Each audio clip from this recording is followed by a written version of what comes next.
Tahar Manaï veut devenir le premier Tunisien à gravir l'Everest. Ce sapeur-pompier est originaire de Sousse, il vit en France. Le jeune homme s'envolera vers le Népal à la fin du mois, mais pour accomplir son projet qu'il a baptisé l'Ascension d'une Nation, il lui manque un sponsor.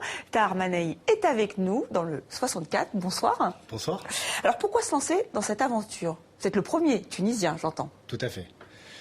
Être le premier, c'est essayer d'inspirer les plus jeunes, essayer de faire passer un message, des valeurs, les valeurs du dépassement de soi, les valeurs de l'entrepreneuriat. C'est donner le goût de rêver et d'aller jusqu'au bout de ses rêves. Mais c'est aussi mettre un coup de projecteur symbolique sur la Tunisie. Tout à fait. Parce que vous voulez mettre le drapeau tunisien sur le plus haut sommet du monde. Donc c'est important. Qu'est-ce que ça représente?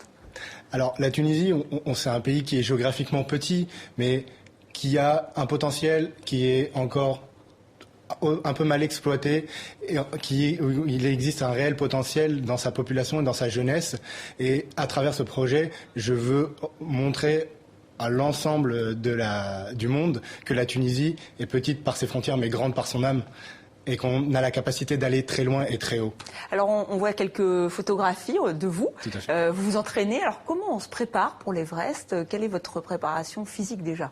Alors pour la préparation physique, j'ai fait appel à un coach qui est Vincent Luneau, un triathlète, un champion reconnu par ses confrères. On se prépare en faisant des ascensions, en allant sur le terrain. Voilà, on s'improvise pas alpiniste. La montagne, c'est un domaine que je côtoie depuis mon plus jeune âge. Je fais de l'escalade, je suis moniteur d'escalade et mon métier m'a permis de toucher du doigt certains dangers liés à l'alpinisme, liés à la montagne, auxquels je me prépare pour l'Everest. Et qu'est-ce que vous redoutez le plus justement? Parce que vous évoquez les dangers, ils sont là, ils existent. Alors l'Everest, et malheureusement l'an dernier, la saison pour l'ascension de l'Everest a été très meurtrière à cause des conditions climatiques.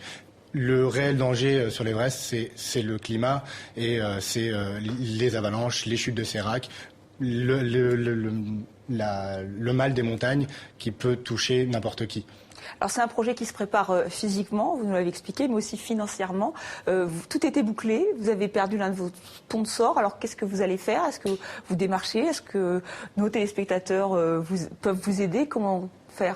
Alors, le sponsor principal a quitté l'aventure et il est hors de question que le projet soit compromis. Ce serait aller contre toutes ses valeurs.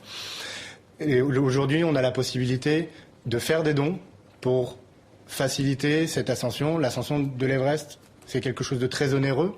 Ça représente 50 000 $, environ 40 000 €, qui sont répartis entre le permis d'ascension qui coûte 12 000 €, l'équipement, les Sherpas, etc.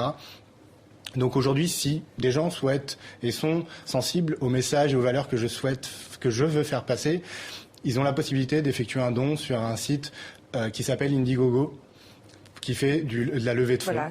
En tout cas, il y a une adresse internet pour tous ceux qui sont intéressés et qui veulent participer à ce projet. Et vous l'avez dit en évoquant la Tunisie, effectivement, c'est aussi pour dire que tous les sports sont ouverts, qu'il faut vraiment on peut avoir accès à tout. Bon, même si là, l'Everest est quand même, vous l'avez dit, assez cher. Oui, tout à fait. On peut pas s'improviser, alpiniste et s'ouvrir les portes de l'Everest, mais on a la possibilité d'accéder à tous les sports qui ne sont pas pratiqués dans notre pays et s'ouvrir aux autres sports, comme le hockey sur glace, qui aujourd'hui commence à prendre un peu de place en Tunisie et a connu sa première équipe de hockey.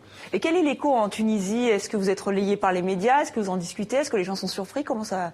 Les gens sont surpris, mais ils sont agréablement surpris. Ils sont réceptifs aux messages, ils sont réceptifs aux valeurs que j'essaie de faire passer. Ils soutiennent. Il existe une page Facebook pour suivre toute cette aventure, de la préparation jusqu'au sommet, qui s'appelle l'Ascension d'une Nation. On a la possibilité de suivre le fil de cette ascension jusqu'à l'Everest dans le départ le 30 mars, comme vous l'avez dit. Et votre dernière ascension, c'était en Argentine, c'est ça? C'est ça. J'ai effectué l'ascension de la Concagua. On voit la photo derrière. C'est le plus haut sommet d'Amérique du Sud et d'Amérique. Et du coup, c'est une ascension que j'ai faite au mois de décembre dernier, en vue de me préparer, mais aussi d'éprouver mon matériel et de voir mon comportement à 7000 mètres d'altitude. Et ça s'est bien passé? Très bien passé. Donc vous êtes très confiant pour le futur, pour ce départ donc le 30 mars. Maintenant, je m'en remets au dieu de la montagne népalaise et en espérant que la météo soit clémente pour qu'on puisse avoir une fenêtre météorologique favorable. Et vous aimeriez que d'autres, oui, effectivement, fassent comme vous suivent un peu le mouvement Bien sûr, mais pas uniquement dans la montagne. Peu importe le domaine, je pense que chacun a un potentiel en soi qu'on peut exploiter et qu'on peut mettre en avant. Que ce soit la montagne, que ce soit le hockey, que ce soit l'art, que ce soit le chant, on a tous un potentiel qu'on peut exploiter. Et c'est ça que j'essaie de faire passer au plus grand nombre, à la jeunesse tunisienne, à la diaspora tunisienne, mais à l'ensemble de la jeunesse dont je fais partie.